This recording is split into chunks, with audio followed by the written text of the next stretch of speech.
special order. Harris Ace is your hometown Yeti dealer. Plus, they carry Coastal Damar and Calcutta sunglasses. And check with Harris Ace for all your painting needs. Harris Ace will not be beat on price and will match any competitor's price. The helpful place, Harris Ace Hardware in Jesup, Eulonia, and Hinesville. It's time now for a look at the latest in local sports. In sports, no high school football this week for Wayne County. Talking with head coach and AD Ken Cribb and school officials, the official word is that the Pirates forfeit the game as they did not want to play it on Thursday. Definitely didn't want to play it today. So Coach Ken Cribb says when a team refuses to show up and play, the result is a forfeit. So it officially is a 2-0 win for the Jackets. That's the score for the Georgia High School Association forfeited game. So the Jackets' next game is scheduled for Friday, September 15th with the Appling County Pirates, the opponent in Baxley. Some games played last night. BC won over Southeast Bullock 48-7. Windsor defeated Long County and Savannah 23-20. Effingham over South Effingham 43-20. Jenkins over Liberty 43-41. Some other games have been canceled as well. Camden and Glenn canceled their game. Pierce, Richmond Hill canceled their games. Other games across state tonight. Tommy Palmer High School scoreboard show tonight from 10 to 12 midnight here on Big Dog Country, FM 105.5.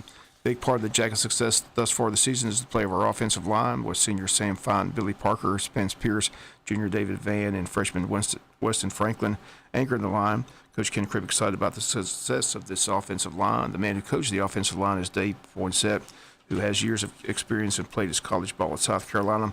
Talked to him yesterday about the offensive line. I think the guys are doing well up front. I think the big thing that you look for is growth.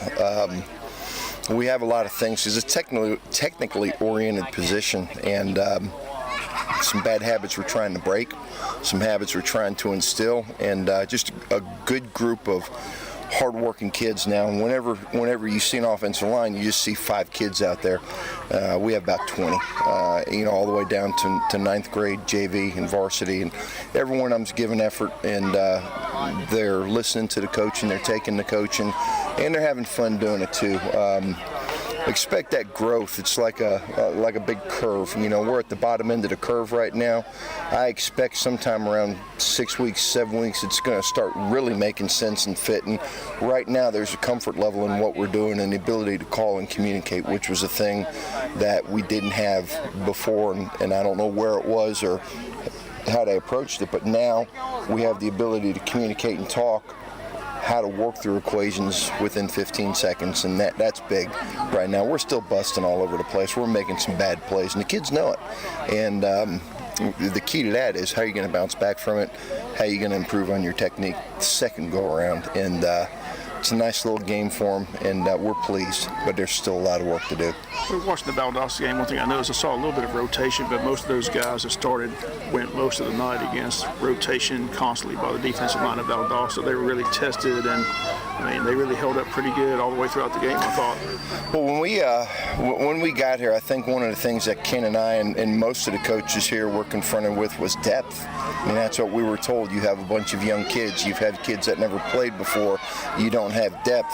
And it wasn't so much a bad thing for us. It was, okay, well, let's work through this equation. So we're going to find a workaround. And we have 5 guys. We have actually 7 guys that we count on. Much like the NFL, you have 5 offensive linemen, you have 2 backup offensive linemen. So that's what we play with. We have guys that are going 2 different positions. They learn them in practice, and they should have the ability, cognitive ability, if you're a guard, to understand what the center does, and the tackle vice versa. So we actually got 2 new guys this week. We got Jared Faircloth and we got Duke that's coming out there, and they're both tight ends for us. We're going to run a tight end set, spread the defense out a little bit, so the learning process is still going, but we do have depth issues, but we don't let it bother us. We embrace it. Our young kids are getting a lot of reps on junior varsity. They're actually 2 deep on the JV, and in some cases more than 2 deep. And it's a growing process for them too, to get bigger, to learn, to understand. But we're going to go with the 7 or 9, counting the tight ends that we have right now. Okay, Coach. Thanks. You bet. And again, those comments of our offensive line coach Dave Poinsett. Varsity girls softball game for Saturdays have been canceled. The Lady Jackets in action on the road Thursday in a key reaching game with South Effingham. Wayne County wins it by a score of 1-0. Mary Tillman, senior pitcher again. Elijah 3 hits, strikes out 7. Mackenzie Kagi had 2 doubles in the game. Macy Palmer with 2 hits. Again, Wayne County still with just 1 loss on the season. Tuesday's game with New Hampstead also canceled with no school in session. Cross-country team hosted its first meet of the season on Thursday. 20 teams were expected to show up. With the approaching hurricane, only 11 teams arrived and competed. Wayne County's boys teams finished first, while the girls team placed second. Wayne County's top runner is sophomore Juan Flores, who placed fourth overall. WIFO FM on hand had a chance to talk with young sophomore Juan Flores. Here, the Juan Flores came in fourth in the overall meet today for the Wayne County Yellow Jackets. Only a sophomore, is that correct? Yes, sir, it is. How long you been in the program? From starting from middle school, this is my 5th year running. Yeah, 2nd year running. What got you into cross country? Sir? What got you into cross country when you started running? I was overweight, and so I just started off to lose weight, and then I just fell in love with the sport. Okay, well, you're doing real well. 4th overall and 11-team meets, so that's pretty strong. Yes, sir. I feel proud of myself. Fourth race of the season, and 17:20. I think that's a good start. You pleased with the time? Yes, sir. I made it faster since last week. I think I'm pleased. What's the goal before the end of the year? It's 17:20 now. How much time do you think you can cut off it? 16:30. 16:30. That's the goal. Yes, sir. That is the goal.